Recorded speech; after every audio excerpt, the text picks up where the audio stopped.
Fala pessoal! Sejam muito bem-vindos ao Direito para Todos. Hoje vamos falar sobre os métodos de interpretação constitucional. Separamos 6 métodos para falar: o método hermenêutico clássico, ou também conhecido como método jurídico, o método científico espiritual, o método tópico problemático, o método hermenêutico concretizador, método normativo estruturante e método concretista da Constituição aberta. O método hermenêutico clássico, ou também chamado de método jurídico. Neste método, a Constituição, por ser uma espécie de lei, deve ser interpretada com base nos elementos tradicionais.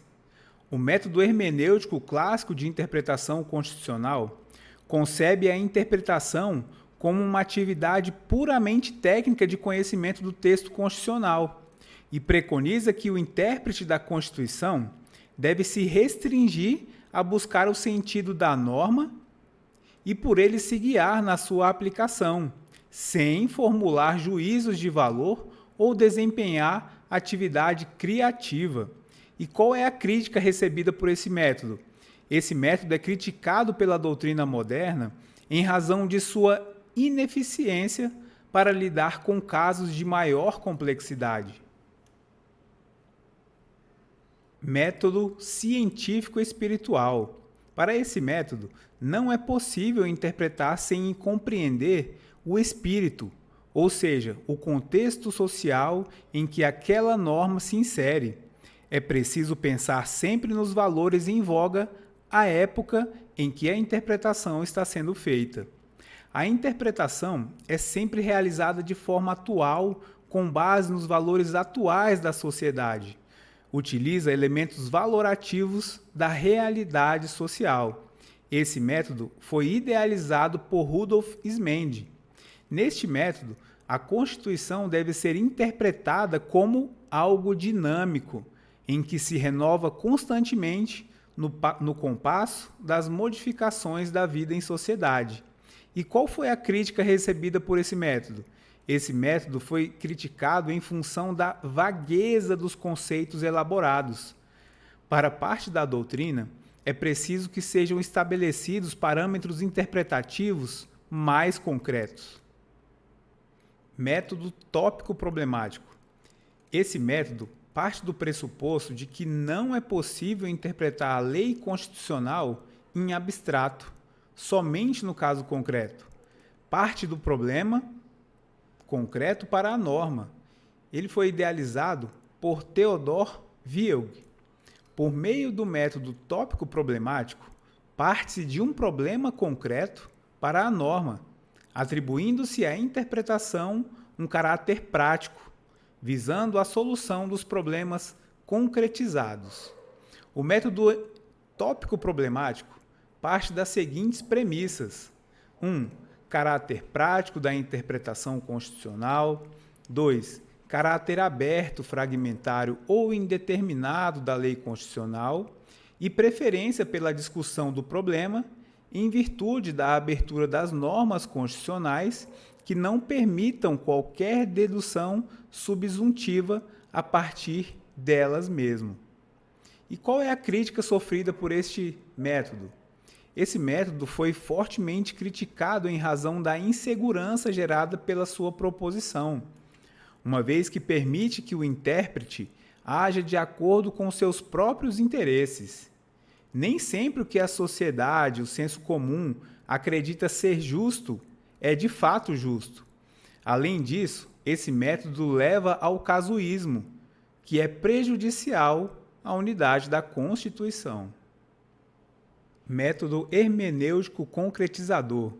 Esse método parte do pressuposto de que a aplicação e a interpretação são processo unitário concomitante. Nesse sentido, aplicar é sempre uma atividade interpretativa. Existem, portanto, 3 elementos. 1. A norma a ser concretizada, sempre o ponto de partida do intérprete. A compreensão prévia do intérprete, ou seja, a sua visão sobre a realidade, e, por fim, o problema a ser resolvido. Este método utiliza um conjunto de princípios interpretativos dirigentes e limitadores a serem utilizados na coordenação e valorização dos pontos de vista adotados na resolução dos problemas constitucionais. Esse método parte da norma para o caso concreto, ou seja, o problema a ser solucionado. Este método é idealizado por Conrad Hesse e, por fim, por meio do método hermenêutico concretizador, parte-se da norma constitucional para o problema concreto, valendo-se de pressupostos subjetivos e objetivos e do chamado círculo hermenêutico. Neste método, o intérprete atua como mediador entre a norma e a situação concreta, tendo como pano de fundo a realidade social. Método normativo estruturante. Esse método parte da premissa de que existe uma relação necessária entre o texto e a realidade, entre preceitos jurídicos e os fatos que eles tentam regular. Portanto, não há a menor possibilidade de interpretar a lei apenas a partir de seu texto, já que não é o texto que produz a normatividade. Pelo contrário, o sentido da norma resulta da interação entre o texto e os fatores sociais, ou seja, a realidade fática. Para Miller, o idealizador desse método, na tarefa de interpretar a norma constitucional, o intérprete aplicador deve considerar tanto os elementos resultantes da interpretação do texto, que é o programa normativo, como os decorrentes da investigação da realidade, que ele chama de domínio normativo.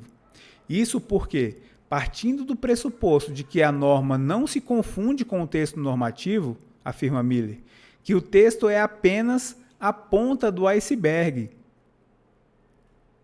Mas a norma não compreende apenas o texto, pois abrange um pedaço da realidade social, sendo essa, talvez, a parte mais significativa que o intérprete aplicador deve levar em conta para realizar o direito.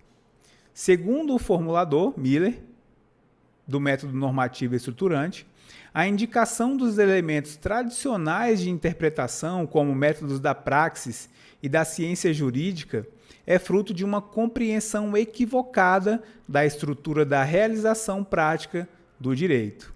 Esse método foi idealizado por Friedrich Miller e, segundo o método normativo estruturante, a norma jurídica não se confunde com o texto normativo, sendo que o teor literal da norma deve ser interpretado à luz da concretização da norma em sua realidade social. Método concretista da Constituição aberta. Este método foi idealizado por Peter Haberle. Ele defendia a ideia de que a Constituição, pautada em preceitos democráticos, deveria comportar uma atividade interpretativa de uma pluralidade de agentes. O foco no processo de interpretação está nos sujeitos que participam deles, e não no procedimento interpretativo propriamente dito. O autor não delimitou ao certo qual seria o método para interpretar, e sim quais seriam as formas de ampliar o número de intérpretes. Por isso, concretista.